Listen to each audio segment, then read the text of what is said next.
What's going on, everybody? This is Mike Freeman with Lima Allen County Cop Block. We are down here in Dayton, Ohio at the OP John Crawford.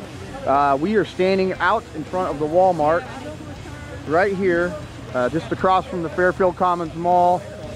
We got a group of people.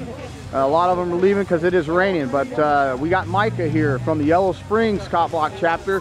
And he is out today in open carry. We were going to do this, and then we declined, and I wanted to interview this guy because, you know, this is a Second Amendment right to the Constitution. We also have a right to open carry in Ohio.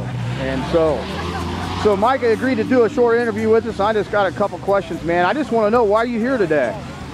I'm here because a great injustice occurred over at the Walmart in the pet food aisle. I was here with my son right after it happened when the parking lot got swarmed. We immediately pulled in over there because they had blocked off this parking lot right away, and we started interviewing people, asking them what had happened. What we heard from everybody was that there was a gunman. The gunman was shooting shoppers.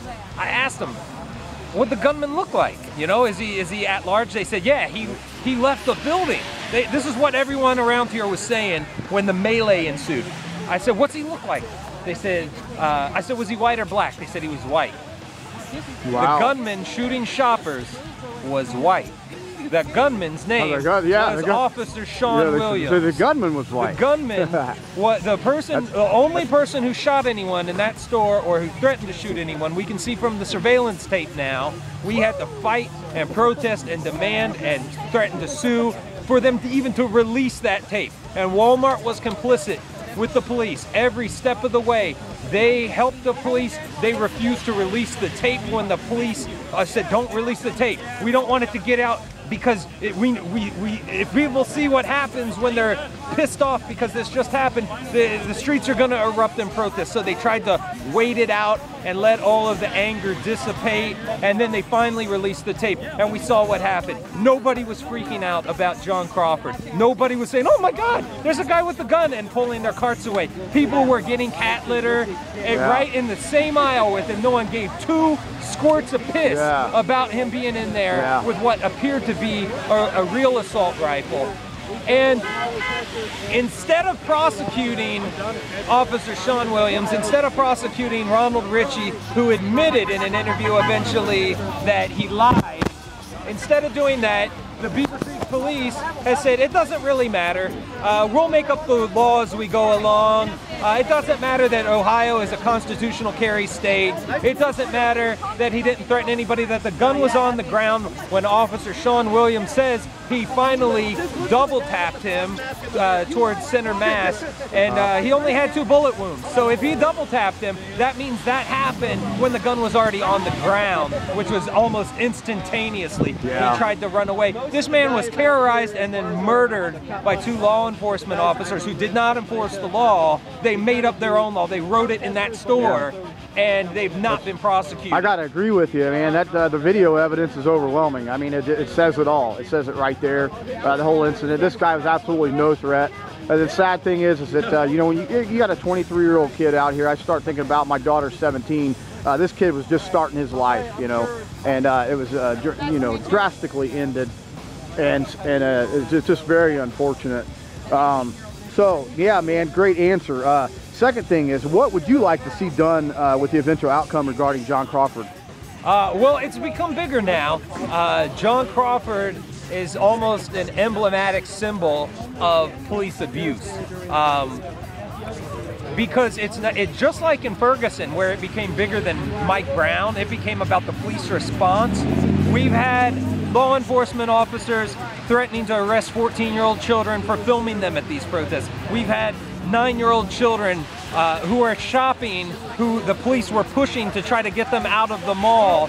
We've had a woman in a wheelchair who was pushed and threatened, and her husband was threatened for being present at the mall. That was just like last week too, right? This was just on Christmas Eve. We had a woman get run into in the pedestrian lane of this Walmart at a protest. The police SUV cruiser number 149 backed into her, and drove away, a hit and run. Wow. And Chief Evers refuses to issue even a citation to this law enforcement officer. We caught him driving away on video. We caught him hitting her on video. Yeah, I'd like to see that video myself. I haven't seen that one yet. He has refused. You can find these videos on countercurrentnews.com and alternativemediasyndicate.com. They both run different angles of it. But it is, it's proven that these guys are openly violating the law, and they're not being charged for it. What do we want? We want the police to not terrorize us when we're not breaking the law. We want them not to threaten to arrest our children and put them in cages for filming them. We would like to be able to exercise our constitutional rights of freedom of speech and the right of carrying a firearm, keep and bear arms, carry, bear. We would like to be able to do that without getting shot, without getting harassed. That's all we want. We want the police to Second Amendment aggress. Yeah, don't aggress against us if we're not aggressing against you. That's all we want. That's not a crazy demand. That's what I believe too. You know, it's an absolute police aggression against this man. I'm going to throw this in here as for another question, but because I brought this up with Christine on the last interview, but what is your stance on the 911 caller, Ronald Ritchie? Do you think that he should be prosecuted? Ronald Ritchie has admitted that the term I believe he used was a prank, that this was somehow like a prank, it was a game. That's what he had to do eventually, because when he called up, he said all this bullshit about he was a Marine, which if you know anybody who was a Marine, you'll know he wasn't a Marine, because Marines always say they're a Marine for life, you know. The guy got booted out of basic training, he got booted out of boot camp, and he calls up and to argue that he should be listened to based on his credentials, he said he's a Marine. He says, and I know what a real gun is, and he was loading it. None of this happened. We have the whole thing on video. He made that up, and so once people called him on it in the mainstream media, he says, I was just kind of joking, it was a gag, it was a prank. And turned out to be one big joke, huh? He's admitted that he's broken the law. He's at least induced panic. He's at least, filed a false, I'm not sure how, if that would apply. But he's certainly committed a number of crimes in that 911 call. Chief Evers has refused to prosecute him. The city of Beavercreek has refused to prosecute him. And we have been trying to get a hold at Yellow Springs Cop Block and Dayton Cop Block. Members of the media, Greene County Herald, Countercurrent News, Alternative Media Syndicate, have all been trying to get a hold of Chief Evers, who before had come up to us and tried to be buddy-buddy and say, hey guys, how's it going? We just want people to be peaceful and everything's cool. And he will not return our phone calls about these illegal acts of aggression by his officers, even against elementary school-aged children. So yes, absolutely, Ronald Ritchie needs to be arrested. And in the future, there will be protests at Ronald Ritchie's house. Deleting your Facebook is not going to keep us away. We already have your address. We will protest outside of your house peacefully and legally on public property. And the same goes for you as well, Officer Sean Williams. Just because we haven't showed up yet does not mean we don't have your address. We know that you're right down this street, right off of there, and twist right around your little twisty roads to your house. We know exactly where you live. And there's not a threat. That's a promise. We will be there protesting legally and peacefully, because if we don't have peace in the streets and in the aisles of Walmart, you're not going to have peace either. Yeah, so, that's right. That's right, man. That just takes us right into the last thing. We're just kind of going, to that path here with this question is, what is your standpoint about police who commit crimes and are granted immunity in a court of law? They're criminals.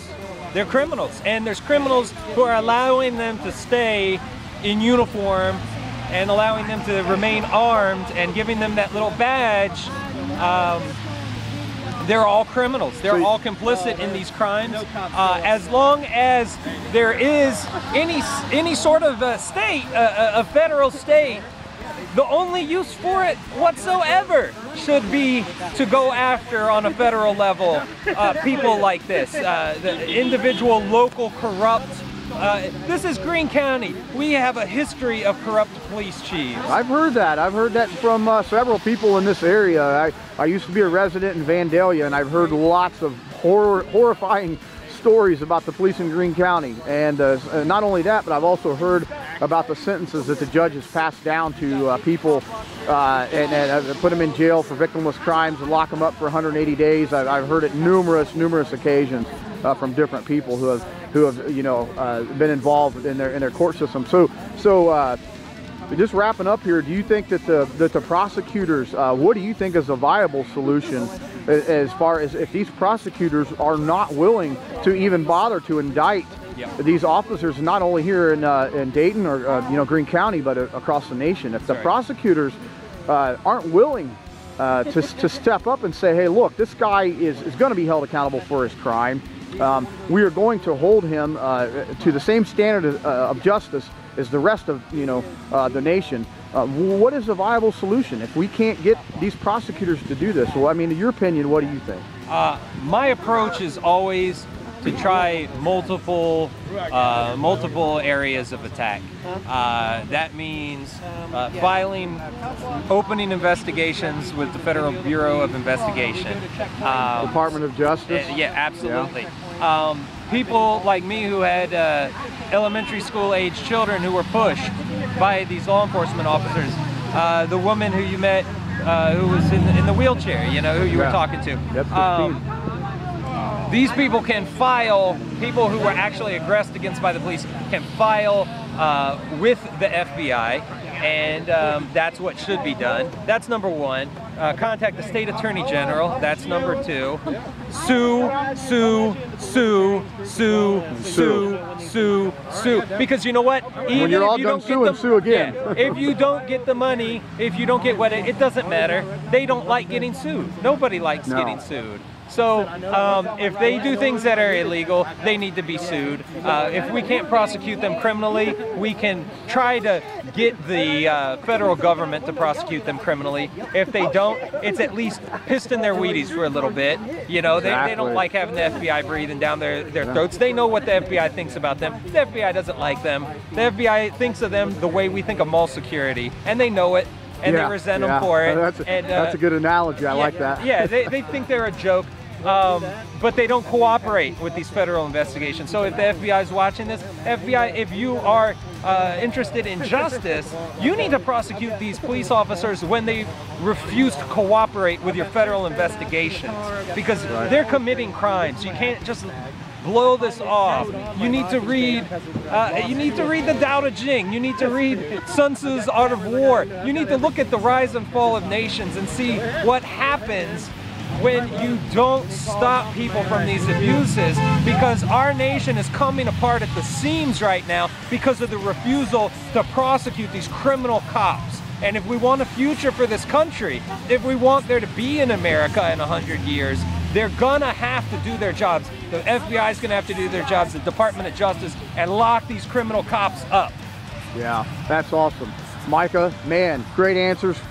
Good to see you, man. Great to finally meet you. It is raining. I think everybody's I think we're getting out of here. We're gonna all head out of here, man. So we're signing out here, Lima Allen County. This is Mike Freeman, and thank you once again, Micah.